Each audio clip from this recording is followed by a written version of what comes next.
కారం రంగు రుచితో ఉంటుంది. ఆచి మిరపపొడి అదరగొట్టే కారం రంగు రుచి. కనుచూపు మేరలో అంతా పచ్చని పైర్లు, కేరళను తలదన్నే ప్రకృతి అందాలు, పరవళ్లు తొక్కే గోదారమ్మ, ఇవన్నీ అక్కడ పైకి కనిపించే దృశ్యాలు. కానీ ఈ అందాల మాటున రైతుల గుండెకోత ఉందనే విషయం చాలా మందికి తెలియదు.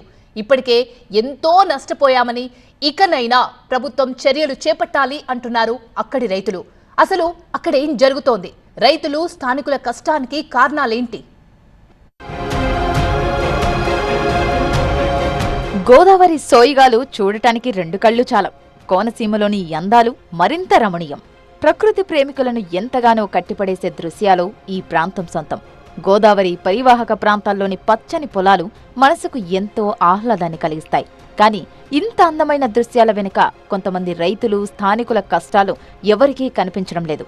అంబేద్కర్ కోనసీమ జిల్లా మామిడికుదురు మండలం పరిధిలోని పలు గ్రామాలలో సారవంతమైన భూములు, నివాస గృహాలు, పచ్చని కొబ్బరి చెట్లు నదీ గర్భంలో కలిసిపోవడం రైతులకు గుండెకోతను మిగులుస్తోంది.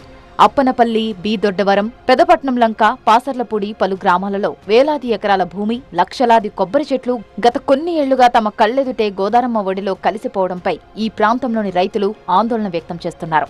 నేటి వరకు అనేకమైన ఊళ్ళు, బిళ్ళకూరు అనే గ్రామం ఆల్రెడీ గోదావరిలో కలిసిపోయింది. దాని ఆనుకున్న దొడ్డవరం, పైన ఉన్న పెదపట్లంక, దిగువన పాసులపూడి, దాని ఎగువన ఆదూరు, లూటుకూరు గ్రామాలు కూడా వాళ్ళు వేలాది ఎకరాలు ఇప్పటికే నదీ గర్భంలో కలిసిపోవడం జరిగింది. 50 ఏళ్ల క్రితం నిర్మించిన గ్రోవెన్స్ పూర్తిగా శిథిలావస్థకు చేరాయి. ప్రభుత్వాలు, నాయకులు మారుతున్నారు తప్ప అప్పటి నుంచి ఇప్పటి వరకు వీటిని పట్టించుకునే వాళ్లు లేకుండా పోయారు అన్నది ఇక్కడి వాళ్ల వాదన. తుఫాన్లు, తీవ్ర తుఫాన్ల సమయంలో ఎకరాలకు ఎకరాల భూమి గోదావరి కోతకు గురవుతుంది. దీంతో ఈ భూములను నమ్ముకుని సాగు చేసుకుంటున్న రైతులు, ఇక్కడ నివాసముంటున్న స్థానికులు తీవ్రంగా నష్టపోతున్నారు. ప్రభుత్వం పట్టించుకోకపోతే రానున్న రోజుల్లో అప్పనపల్లి, పాసర్లపూడి, పి దొడ్డువరం, పెదపట్నం లంక, పెదపట్నం పాసర్లపూడి లంక గ్రామాలు కనుమరుగయ్యే ప్రమాదం ఉందని స్థానికులు ఆందోళన వ్యక్తం చేస్తున్నారు. కొన్నాళ్ళ నుంచి కూడా గ్రోయన్స్ కట్టుబడి సరిగా ఉండక నదీ కోతకు గురై సారవంతమైన భూమి అన్నీ కూడా కొట్టుకుపోవడం జరిగింది. అంతేకాకుండా నివాస గృహాలు కూడా గోదావరి నది ఒడిన నివాసం ఉండే జనం యొక్క నివాస గృహాలు కూడా కొట్టుకుపోవడం వలన ఎంతోమంది నిరాశ్రయ అయిపోయి ఊరు వదిలిపెట్టి వేరే ఊరికి పోవడం జరిగింది. కోనసీమ తిరుమలగా పేరుగాంచిన అప్పనపల్లి శ్రీ బాలబాలాజీ స్వామి ఆలయానికి కేవలం 100 మీటర్ల దూరంలో గోదావరి ఉంది.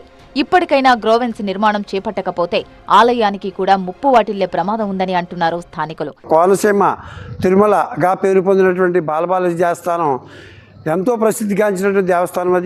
అది త్వరలోనే కనుమరుగే పరిస్థితి కనిపిస్తుంది. కాబట్టి వెంటనే మన ఎన్డీఏ ప్రభుత్వం దీని మీద చర్యలు తీసుకుని గ్రోవెన్స్ నిర్మాణం చేపడితే ఆ బాలబాలాజీ యొక్క దివ్యదర్శనం చేసుకున్న ప్రజలందరూ కూడా ఆనందపడతారు.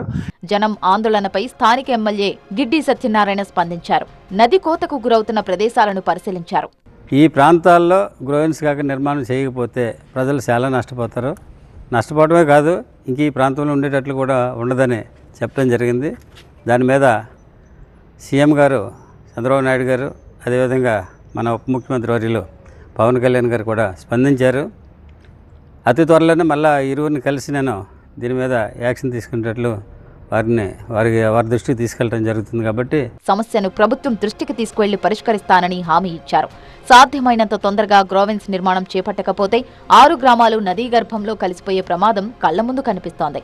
దీంతో ప్రభుత్వం ఈ విషయంలో వెంటనే చర్యలు చేపట్టాలని ఇక్కడి ప్రజలు కోరుతున్నారు.